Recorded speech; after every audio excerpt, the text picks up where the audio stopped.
একুশের কি পুনরাবৃত্তি হতে চলেছে? কারণ নওশাদ সিদ্দিকী এবং মোহাম্মদ সেলিম ফের কাছাকাছি আসছেন কিনা এই প্রশ্ন উঠেছে।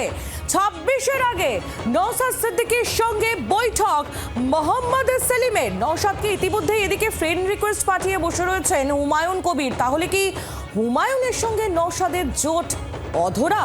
একাধিক প্রশ্ন এই মুহূর্তে, তার মধ্যে অত্যন্ত গুরুত্বপূর্ণ এই খবর। 26-এর আগে নওশাদ সিদ্দিকীর সঙ্গে বৈঠক মোহাম্মদ সেলিমের।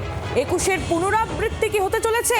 এই প্রশ্ন এই মুহূর্তে বড় হয়ে উঠছে রাজ্য রাজনীতিতে। কথা বলবো মৌমিতা চক্রবর্তী, আমাদের প্রতিনিধি রয়েছেন আমাদের সঙ্গে টেলিফোন লাইনে। মৌমিতা, 21-এর পুনরাবৃত্তি হবে কিনা এই প্রশ্ন সামনে আসছে, কারণ ইতিমধ্যেই নওশাদ সিদ্দিকী এবং মোহাম্মদ সেলিম তারা বৈঠক করেছেন বলে খবর। কি নিয়ে আলোচনা হলো এই বৈঠকে? অবশ্যই আসন সমঝোতা নিয়ে আলোচনা হয়েছে এবং মোহাম্মদ সেলিম এবং নওশাদ সিদ্দিকীর আজকের বৈঠক অত্যন্ত গুরুত্বপূর্ণ। কারণ রাজনীতিতে এই মুহূর্তে হুমায়ুন কবির তিনি বেশ কিছু রকম দাবি, বেশ কিছু প্রস্তাব তিনি দিয়েছেন, বেশ কিছু কথা তিনি বলছেন। সেই আবহে সংখ্যালঘু ভোট ব্যাংক, সেই সংখ্যালঘু ভোট ব্যাংকের দিকে যখন সকল রাজনৈতিক দল তাকিয়ে রয়েছে, সেই জায়গায় দাঁড়িয়ে নওশাদ সিদ্দিকীর আইএসএফ এবং সিপিআইএম তারা কোন ফর্মুলায় হাঁটেন, তারা কি আসন সমঝোতা করেন এবং গতবারের নির্বাচনের মতো কোনো মন কষাকষি থাকে কিনা, নাকি মন কষাকষি ভুলে সিপিআইএম বাকি শরিকদের তাদের সমর্থন আদায় করে নওশাদ সিদ্দিকী এবং আইএসএফ এর সঙ্গে সমঝোতাটা করতে পারেন এবং এক্ষেত্রে কংগ্রেসকে তারা পাশে নেবেন কিনা, সব বিষয় নিয়ে আলোচনা হয়েছে বলে সূত্র মারফত আমরা জানতে পারছি।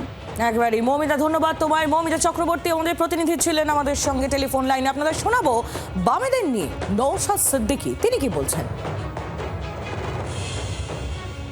বেশ কয়েক মাস আগে থেকে বলে আসছি, আপনারা জানেন যে আমরা বামেদের চেয়ারম্যান বিমান সাহেব বসু স্যারকে আমরা চিঠি করেছিলাম যে বর্তমান পরিস্থিতিতে বিজেপি এবং তৃণমূলের হাত থেকে বাংলাকে বাঁচাতে হবে, আসুন ঐক্যবদ্ধ হয়ে লড়াই করি।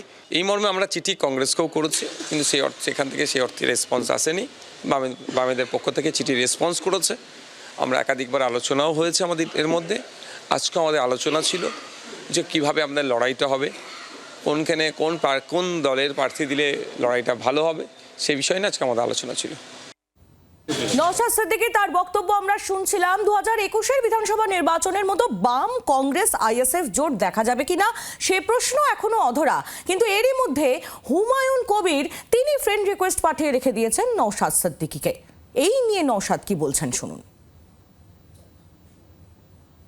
আমাদের সাথে এখনো পর্যন্ত অফিসিয়ালি কেউ যোগাযোগ এই ধরনের করেনি, বা আমাদের রাজ্য কমিটির কোনো নেতৃত্বের সাথে এই ধরনের কেউ আলোচনা করেনি। যদি রাজ্য কমিটির কোনো নেতৃত্বের সাথে ভার্বালি আলোচনা করতো সেটাও আমাদেরকে জানাতো, এরকম কোনো খবর আসেনি।